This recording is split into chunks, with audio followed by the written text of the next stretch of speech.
کیا ماؤں نے لال جنے تھے؟ کیا دھرتی نے انسان دیکھے تھے؟ آج تک دنیا ایسا بادشاہ نہ دکھا سکی جو 22 لاکھ مربع میل پہ حکومت کر کے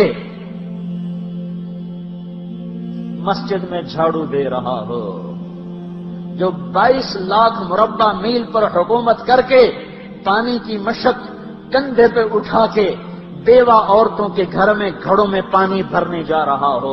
امیر المومنین کہاں جا رہے ہو؟ فلاں اماں کے گھڑے میں پانی بھرنے جا رہا ہوں، فلاں کے گھر میں پانی بھرنے جا رہا ہوں۔ 22 لاکھ مربع میل پہ حکومت کر کے دھرتی نے ایسا بادشاہ نہیں دیکھا جو اونٹ چراتا پھر رہا ہو، اور جو بیت المال کا اونٹ گم ہوا، چولے کو باندھا اور دوڑ لگائی، آگے احنف بن قیس ملے، ارے کہاں جا رہے ہو امیر المومنین؟ کہ تو بھی آ جا، بیت المال کا اونٹ گم ہو گیا ہے، مل کے تلاش کریں۔ پتہ نہیں کتنے مسلمانوں کا اس میں حصہ ہے۔ دھرتی ایسا بادشاہ نہ دکھا سکے گی، نہ دکھا سکے گی، کوئی ایسا آیا ہی نہیں ہے کہ جو اتنی بڑی سلطنت کا مالک ہو اور کیکر کے درخت کے نیچے بغیر پیروں کے سو رہا ہو۔ یہ ہمارے چھوٹے چھوٹے حکمران، ووٹوں کے ذریعے سے کرسیوں پر بیٹھنے والے، ان بے وقوفوں کے آگے بھی پہرے، پیچھے بھی پہرے، دائیں بھی پہرے، بائیں بھی پہرے، اوپر بھی پہرے، ان کی گاڑیاں بھی بلٹ پروف، یہ پھر بھی ڈرتے ڈرتے جا رہے کہ انہوں نے ظلم کیا، یہ اپنی ذات میں خوف زدہ ہو گئے۔ عمر نے اپنے نام کے ساتھ فاروق کا لقب آپ نے کہا عمر فرق بین الحق والباطل، عمر وہ عمر ہے جس نے حق اور باطل میں فرق کر کے دکھا دیا، اس لیے یہ فاروق ہے، اس نے حق اور باطل میں فرق کر کے دکھایا، یہ فاروق ہے۔ حسن بصری فرمایا کرتے تھے اپنی محفلوں کو عمر کے ذکر سے سجاؤ۔ حضرت عائشہ فرمایا کرتی تھیں عمر کے تذکرے کیا کرو، کہ جب عمر کا تذکرہ ہوتا ہے تو عدل کا تذکرہ ہوتا ہے، جب عدل کا تذکرہ ہوتا ہے تو اللہ کا تذکرہ ہوتا ہے۔ کہ ہم عائشہ رضی اللہ تعالیٰ عنہا فرمایا کرتی تھیں اتنے بڑی سلطنت پر حکومت کرنے کے بعد اللہ کی راہ میں جانے والے مجاہدین کے گھر گیا کھڑا ہوا ہے، دروازے پہ دستک دے رہا ہے، بیٹی کوئی بازار سے سودا لینا ہو تو مجھے بتاؤ، تیرے گھر والا تو اللہ کی راہ میں ہے، میں تمہارے گھر کا سودا لے آؤں، کیا کیا چیز چاہیے؟ تم نے اپنے خامند کو خط لکھنا ہوگا، تم تو لکھنا نہیں جانتی، مجھے بتاؤ میں تیرے خامند کو تیری طرف سے خط لکھوں۔ اماں تیرا بیٹا اللہ کی راہ میں گیا ہوا ہے، مجھے بتا میں تیرے بیٹے کے نام تیری طرف سے خط لکھوں۔ اتنی بڑی جس کے سامنے قیصر اور کسریٰ زیر و زبر ہو گئے، کج کلا، وہ زمین میں جا کے تہ خاک میں وہ سارے ہیرے لال جواہر، وہ زمین میں لوٹ پوٹ کرنے والا، کسریٰ کے تخت کو توڑنے والا اور روم کی طاقت کو توڑنے والا، آل ساسان کی طاقت کو توڑنے والا اور نوشیروان کے خزانے مدینے میں لانے والا اور خسرو پرویز کے خزانے مدینے میں لانے والا اور رومت الکبریٰ کے خزانے مدینے میں لانے والا خود اپنے کرتے میں 14 پیوند لے کے چل رہا ہے،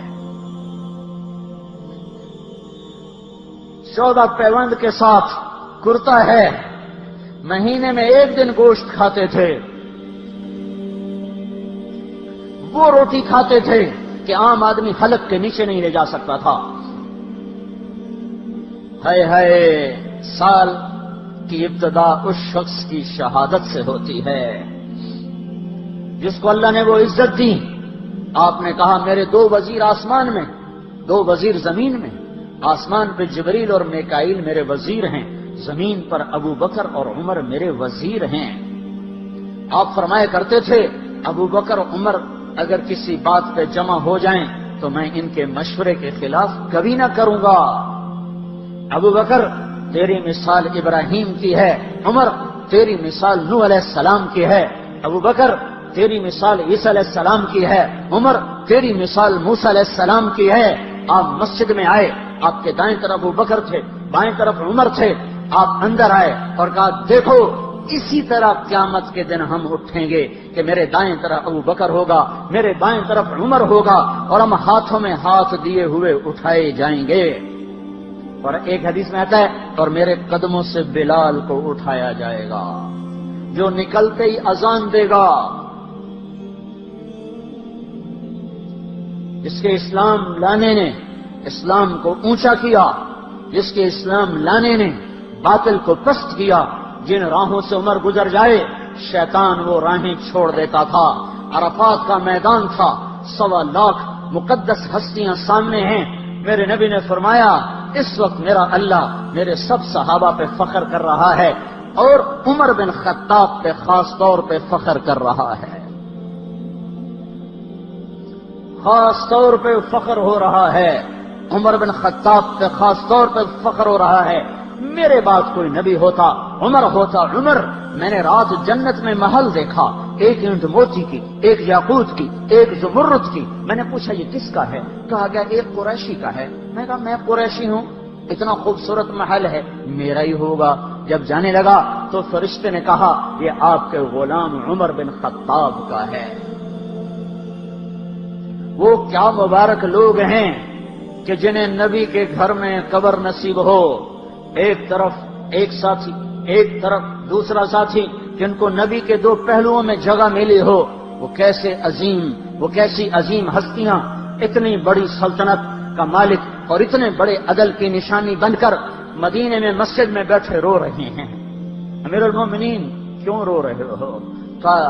کہا دجلہ کے کنارے کتا بھی پیاسا مر گیا تو پوچھ تو عمر کی ہوگی، فرات کے کنارے کتا بھی پیاسا مر گیا تو پوچھ تو عمر کی ہوگی۔ راتوں کو پہرے دیے جا رہے ہیں، راتوں کو خبرگیری کی جا رہی ہے۔ مدینے کے باہر ایک خیمہ ملتا ہے، چند بچے ملتے ہیں جو رو رہے ہیں۔ ایک عورت ہانڈی چڑھا کے ڈوئی پھیر رہی ہے۔ پوچھتے ہیں بہن یہ بچے کیوں رو رہے ہیں؟ کہ یہ بھوک سے رو رہے ہیں۔ ہانڈی میں کیا ہے؟ پانی، کچھ بھی نہیں۔ کیوں چڑھایا ہوا ہے؟ بہلانے کے لیے۔ سو جائیں گے روتے روتے، میرا اور عمر کا اللہ کے ہاں فیصلہ ہوگا۔ تو عمر کی ہچکیاں بن گئیں۔ تو عمر کو بہن تیرے حال کی کیا خبر؟ کہ پھر ہمارا بادشاہ کیوں بنا ہے؟ اگر ہمارے حال کی خبر نہیں لیتا تو ہمارا خلیفہ کیوں بنا ہے؟ پر لگ گئے، بیت المال سے سامان نکالا، بوری بھری، سر پہ اٹھائی، کمر پہ اٹھائی۔ غلام اسلم نے کہا میں اٹھاؤں؟ کہ قیامت کے دن بھی میرا وزن تو اٹھائے گا۔ اسی طرح بھاگے ہوئے آئے، پنیر نکالا، آٹا نکالا، گھی نکالا، شہد نکالا، ڈال کے ہانڈی میں نیچے آگ، خود دھواں، گیلی لکڑیوں میں پھونکے مار مار مار آگ جلائی، حلوہ تیار کیا، پھر پلیٹوں میں ڈال ڈال کے بچوں کو کھلایا۔ وہ عورت کہنے لگی کاش عمر کی بجائے تو خلیفہ ہوتا۔ تو یہ نہیں کہا کہ میں ہی عمر ہوں، میں ہی عمر ہوں۔ فرمایا جب کل تو امیر المومنین سے ملے گی تو مجھے بھی وہیں دیکھ لے گی، مجھے بھی وہیں پا لے گی۔ پھر وہاں بیٹھ کے دیکھتے رہے، اٹھ کے چل دیے۔ بچے ہنسنے لگے، کھیلنے لگے، تو اپنے غلام سے فرمایا میں نے انہیں روتا دیکھا تھا، میرا جی چاہا میں انہیں ہنستا بھی دیکھوں۔ 22 لاکھ مربع میل پہ اسلام پھیلا کر حکومت اس سے بھی بڑے علاقے میں لوگوں نے کی۔ چنگیز نے اس سے زیادہ فتوحات کی، محمود غزنوی نے اس سے زیادہ کی، سکندر تیمور نے اس سے زیادہ کی۔ پر فتوحات کر کے یوں خدمت کر رہا ہو، پانی بھر رہا ہو، اونٹ چرا رہا ہو، امامت کرا رہا ہو، 14 پیوند لگے کپڑوں کے ساتھ خلافت کے تخت پر بیٹھا ہوا ہو، یہ دھرتی میں پھر کوئی نہیں آئے گا۔ ہے نماز میں خنجر لگا، نماز پڑھاتے ہوئے 27 ذوالحج، 27، 28، 29 یکم کو انتقال ہوا۔ یکم محرم موت کے آثار گہرے نظر آئے۔ بیٹے کو بلایا کہ بیٹا جاؤ اما عائشہ سے پوچھ کے آؤ کہ عمر اپنے ساتھیوں کے ساتھ دفن ہونے کی اجازت چاہتا ہے۔ امیر المومنین کے لقب سے بات نہ کرنا، عمر کہنا، عمر، اب میں امیر المومنین نہیں رہا۔ جب وہ پوچھنے گئے تو حضرت عائشہ رو رہی تھیں۔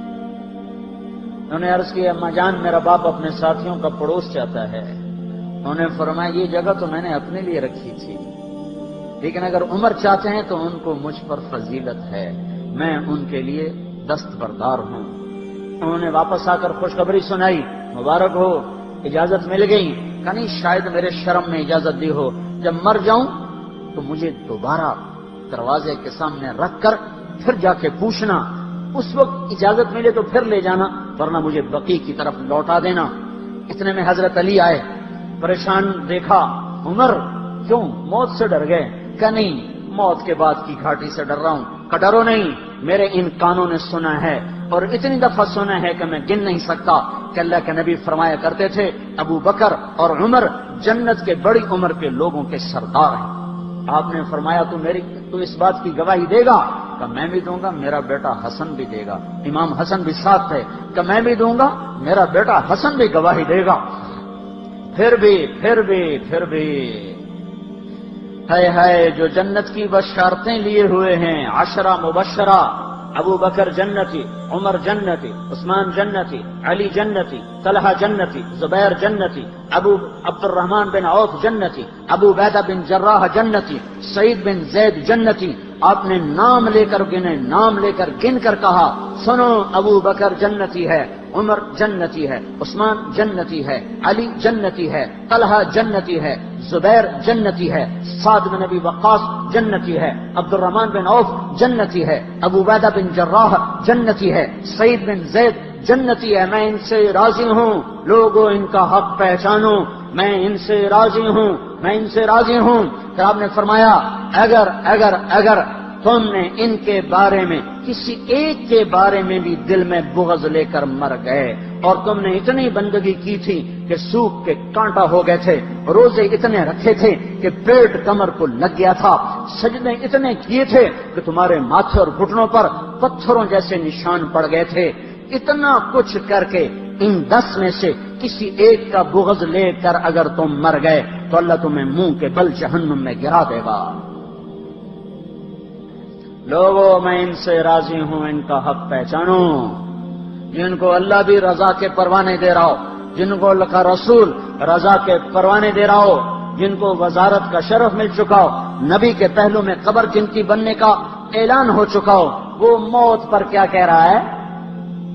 موت پہ کیا کہہ رہا ہے؟ اپنے بیٹے سے کہا میرا سر زمین پہ ڈال دے۔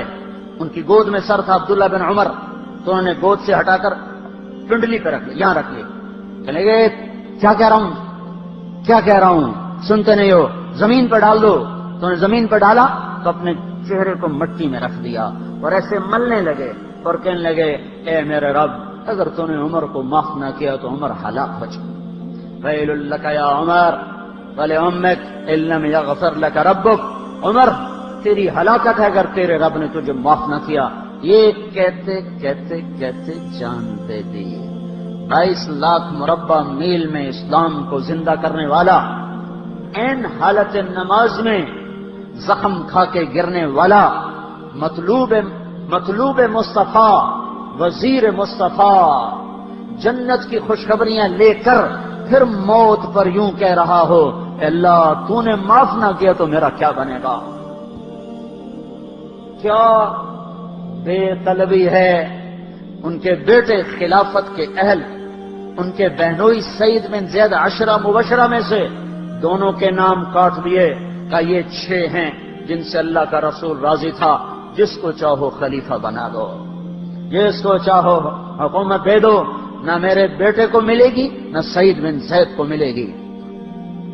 کسی نے کہا شوشہ چھوڑا، آپ کا بیٹا بھی تو بہت قابل ہے، اسی کو بنا دیں۔ تو اسے تو طلاق دینا نہیں آتا، حکومت کہاں سے چلائے گا؟ یہ ایک واقعہ کی طرف اشارہ کیا ہے، اس کے پیچھے ایک واقعہ ہے جس کو انہوں نے یاد کر کے فرمایا، وہ تو طلاق دینا نہیں جانتا، وہ حکومت کیا چلائے گا؟ حالانکہ بڑے صحابہ میں عبداللہ بن عمر کا مقام ہے۔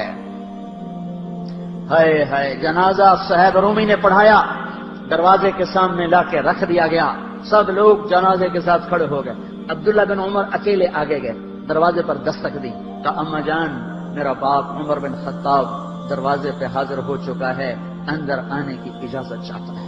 تو عائشہ رضی اللہ تعالیٰ نے اپنی چادر کو اٹھایا تو روتے ہوئے باہر نکل گئیں۔ پھر لوگ اندر داخل ہوئے، قبر کھودی گئی، قبر کھودتے ہوئے عبداللہ بن عباس بھی قبر کے کھودنے میں شریک تھے، تو کہتے میرے کندھے پہ کسی نے ہاتھ رکھا، میں نے پیچھے مڑ کے دیکھا تو علی رضی اللہ تعالیٰ عنہ کھڑے رو رہے تھے اور فرما رہے تھے مجھے پتا تھا تو یہیں آئے گا، یہاں تیرے سوا کوئی نہیں آ سکتا، کہ میں نے ایک دفعہ نہیں کتنی دفعہ میں نے اللہ کے نبی سے یہ بات کا تکرار سنا، میں ابو بکر اور عمر، اس کا اتنا تکرار سنا ہے میں نے کہ مجھے یقین تھا یہیں آئے گا، تو اور کہیں نہیں جا سکتا۔ میرے بھائیوں، غفلت سے باہر آ جائیں، یہ دھوکے کا گھر، یہ مچھر کا پر، یہ مکڑی کا جالا، یہ دنیا کہیں ہمیں ہلاک نہ کر دے۔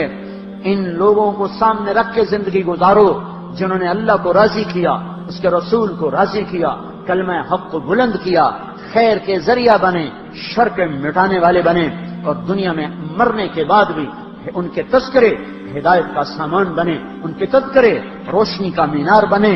ان کے پیچھے چلو، مغرب کے اندھیروں کی طرف مت دوڑو، وہاں تو سورج بھی ڈوب جاتا ہے، مغرب میں تو سورج بھی ڈوب جاتا ہے، اور تمہیں پکار کے کہتا ہے مغرب کی طرف نہ آنا، ادھر اندھیرا ہے، میں یہاں گم ہو گیا، تم کون سا سراغ ڈھونڈنے آئے ہو؟